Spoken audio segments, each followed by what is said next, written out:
انما حرم عليكم الميتة والدم ولحم الخنزير وما أهل به لغير الله فمن اضطر غير باغ ولا عاد فلا إثم عليه ان اللہ غفور رحیم۔ اس نے تو تمہارے لیے بس مردار جانور، خون اور سور حرام کیا ہے، نیز وہ جانور جس پر اللہ کے سوا کسی اور کا نام پکارا گیا ہو۔ ہاں، اگر کوئی شخص انتہائی مجبوری کی حالت میں ہو اور ان چیزوں میں سے کچھ کھا لے جبکہ اس کا مقصد نہ لذت حاصل کرنا ہو اور نہ وہ ضرورت کی حد سے آگے بڑھے، تو اس پر کوئی گناہ نہیں، یقیناً اللہ بہت بخشنے والا اور بڑا مہربان ہے۔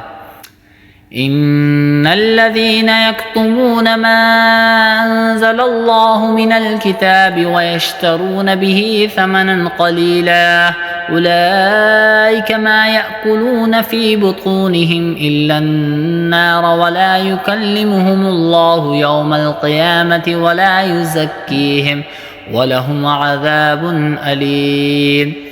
حقیقت یہ ہے کہ جو لوگ اللہ کی نازل کی ہوئی کتاب کو چھپاتے ہیں اور اس کے بدلے تھوڑی سی قیمت وصول کر لیتے ہیں، وہ اپنے پیٹ میں آگ کے سوا کچھ نہیں بھر رہے۔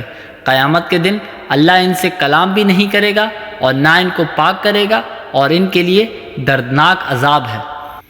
اولئک الذین اشتروا الضلالة بالہدى والعذاب بالمغفرة فما اصبرهم على النار۔